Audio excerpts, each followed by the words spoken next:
Let me start off by saying this. Elden Ring is not the best Souls game. Elden Ring has its flaws, and while I will argue that those flaws can still severely hinder the enjoyment that a player may have of the game. But despite that, I still think that it is the ultimate Souls game. I love Elden Ring. I mean, it's the reason I even got into the Souls series to begin with, and it's possibly one of my favorite games ever alongside Bloodborne and Sekiro. So to act like I don't like it will be a complete lie to myself and to whoever is watching this video. However, I'm also not gonna sit here and act like the game is perfect. But alright, let's relax, let's rewind, and let's start from the beginning.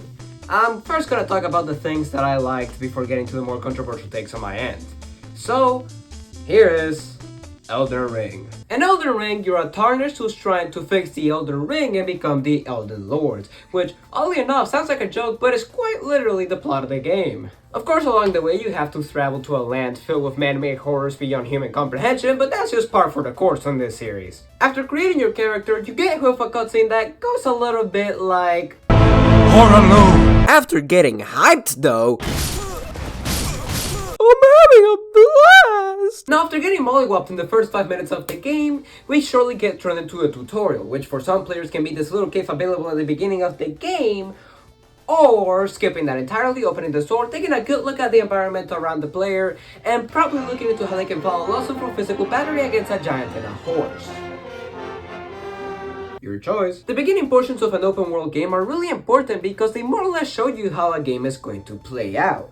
For example, in Tears of the Kingdom, you realize that you could get away with just about every act outlawed by the Geneva Conventions. In other open world games like Slime Rancher, you learn that everything is immediately available to you, with the only limit to what you find first being your own choice. And in Elden Ring, you learn to either be stubborn and bash your head against a wall, or take the L and go to another direction, get stronger, and probably bash your head against the wall some more. While there are many different paths that the player can take, it's not uncommon for a player to go directly into the Tree Sentinel, as is basically the first real obstacle in the game.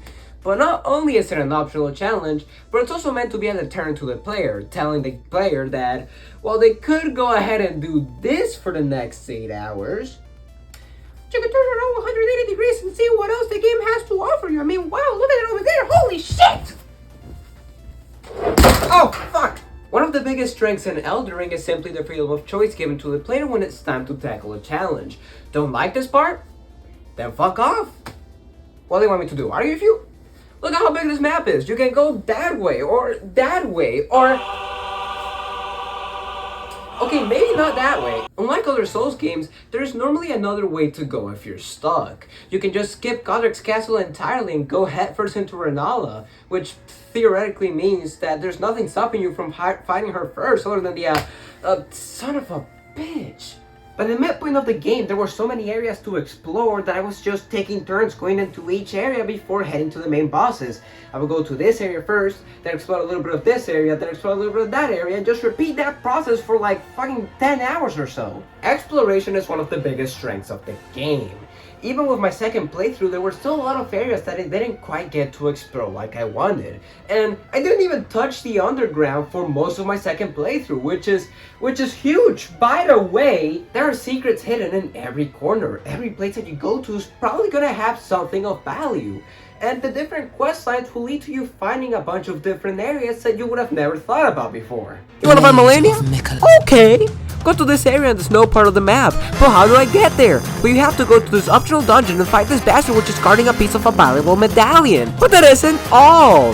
Because you have to go underneath the mountain in this area and break a random pot with a person stuck inside who then gives you the other part of the medallion. Afterwards, you go to this grand lift and... what the fuck do I do now?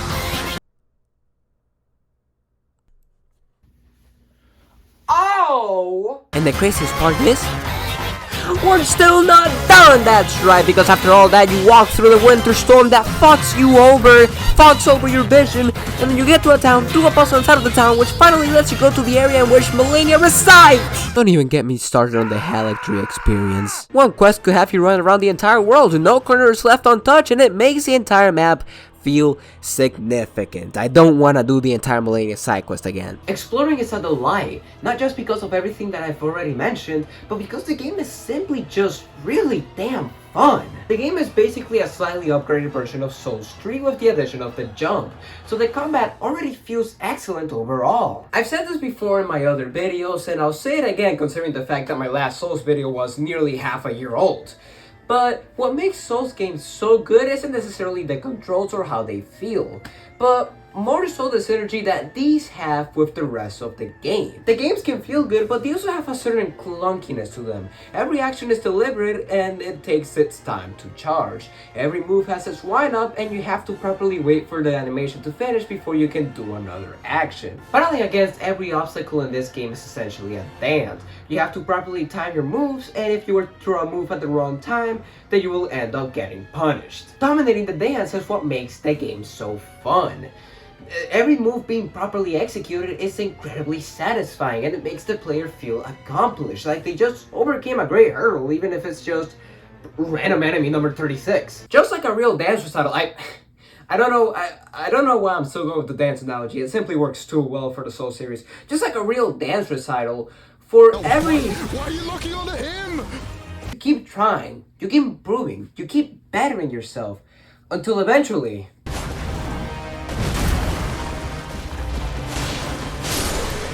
Yeah, my hands are soiled. And there are so many ways in which you can fight. There are dozens of weapons, spells, summons. The variety is insane. You can easily respec your stats too, so throughout a lot of my playthrough I was changing my build to try other weapons out. I started my journey out with Guts' swords because I gotta pay respect to the GOAT, and then I went to the fuck!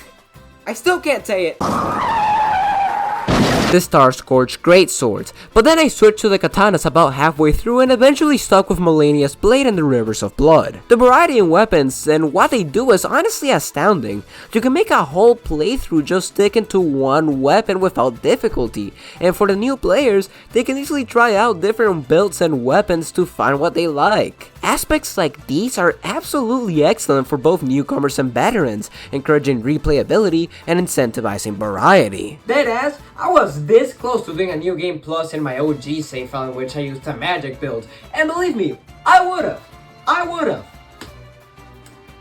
But Malenia sort of took all of my time away, so I didn't have the time. Messing around in this game is incredibly fun, and it's one of the things that makes this game one of the best Souls games. And the presentation of the game is simply, oh my god, I think this may be one of the best games in the presentation and visual direction department just like ever. The game is beautiful and there's simply no better way to describe it. The game has a beauty that is unlike anything else in the industry. The art direction is so unique and complex that it makes for like a world that is filled with so many different distinct areas and enemies that are just a marvel to look at. The world is twisted, horrifying, and grotesque. But through all of that ugliness, there is an underlying beauty in it. Like, the world simply feels alive. This feels like a real place in which I could find a crumbling civilization, damn it! Every locale is so distinct. You can immediately tell which part of the map a person is in simply by looking at it. I mean, this is the part that will kill me. This is the part that will kill me, and this is the part that will kill me. There's a lot of parts that will kill me, shut up. Generally, I aspire to make areas that have as much visual uniqueness as the Halictree, or Caelid, or the underground areas, the Royal Capital, because these are some of the most memorable areas in the entire series. You could even argue for any video game in general. In case you can't tell, I love Elden Ring. I mean, so many of its aspects are simply the peak of what the series has to offer.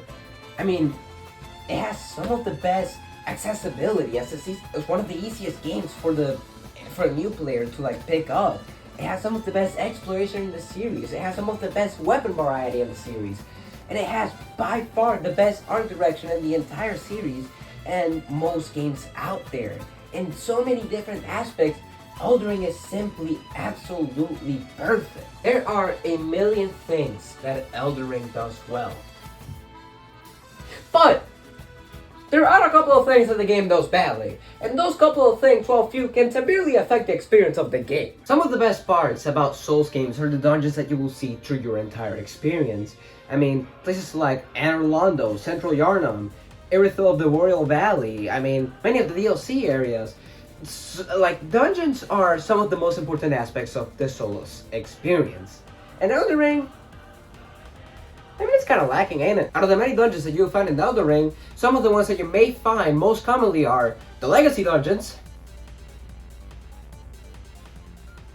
and the rest of them. Yeah, so one of the biggest problems with Elden Ring is that FromSoft was simply just mashing that copy and paste in the keyboard as hard as they could for most of the game. While there are Legacy dungeons in the game, that's only like 20% of the fucking game, because the rest of the dungeons would just be the same places that look exactly the same as the last, so chances are you simply do one dungeon and then call it a day for the rest of the adventure. It felt like the game was trying to copy what Breath of the Wild did with the shrines, as in that game, there were also hundreds of places that looked basically exactly the same.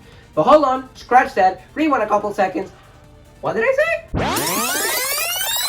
It felt like the game was trying to copy what Breath of the Wild did with the shrines, as in that game. Okay, remove the trying from that sentence, because they sure as shit did not try. Well, the shrines in Breath of the Wild were really still visually. I think that the game still does a good job in incentivizing the players to interact with the shrines due to the rewards and the challenges that the shrines offer. A lot of the shrines offer the player unique challenges, and even if a lot of them were repeated in some way, they still manage to be extremely fun and a unique obstacle for the challenge for oh no. A lot of the shrines do have unique challenges, and even if some of them are somewhat repeated, they still manage to be fun and unique distractions for the player. Furthermore, most of the shrines rewarded you with more health, more stamina, more weapons for you to use that are all really cool individually. So there was always a reason for you to go into a shrine, as there was always something that everyone could gain out of it. And now I ask, what's the point of doing the dungeons?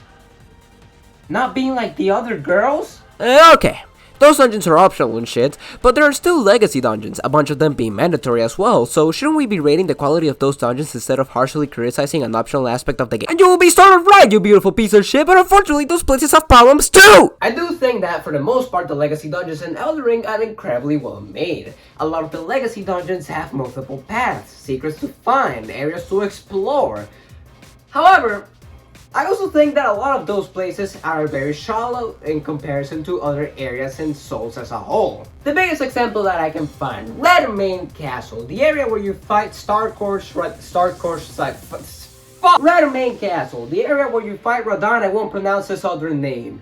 One of the best fights in the game is stuck behind something, ain't it? Actually getting to the castle itself is a blast, and like dodging incoming fireballs and sneaking from one side of the castle is fun as hell.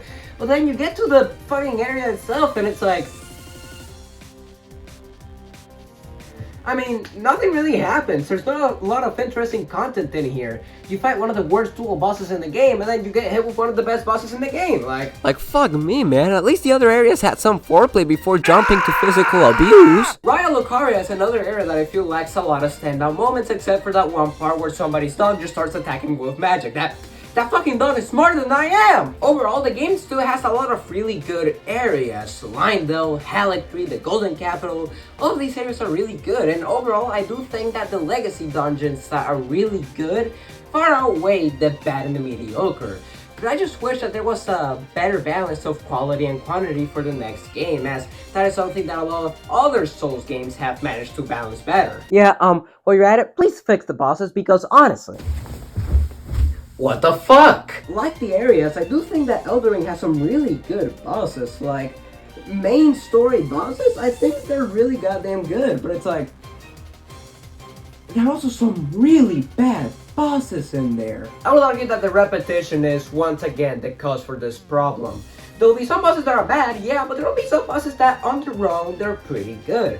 But then you keep refighting these bosses, and in a lot of cases, they just throw in another boss, which just ruins the entire synergy with the entire fight. Dual bosses are by far the worst part of the game, and oftentimes, some of the worst parts in the Souls series, and I'm counting Souls 2 on this part, so believe me when I say I mean business. Well, in previous Souls games, the bosses will have synergy with each other, making them feel like one boss divided in two. The best way to classify Elden Ring dual bosses would be that calling them a plethora of terminal diseases would actually be a disservice to the diseases themselves. themselves. They just put the bosses together and hope that it ends well. It doesn't. I mean, the main issue here is that, I mean, obviously you don't place two bosses that were not designed to fight like together and then just hope that it ends well, because then you have situations in which you're either fucked or you're mega turbo butt fucked. It's a whole fucking fest. The problem of dual bosses also brings up the issue of repeated content again, as there are gonna be many bosses that you fight once, twice, in some cases more than 3 times, with some of those cases being dual bosses, which, I mean, you already know how I feel about those, but it's like, a lot of the times they don't have a lot of major changes to justify the rematch, and when they do, it's just the dual bosses, which, again, you already know how I feel about this. It honestly can feel like padding at times, but on the other side, I do get it. It would have been a Herculean task to like design hundreds of unique bosses for a Souls game, especially in a Souls game. Yeah, no, it probably wouldn't have been possible. Also, another minor complaint, a lot of bosses really love spamming certain moves. Don't you love it when you're trying to play the game and the game is telling you to fuck off repeatedly? These foolish ambitions to rest.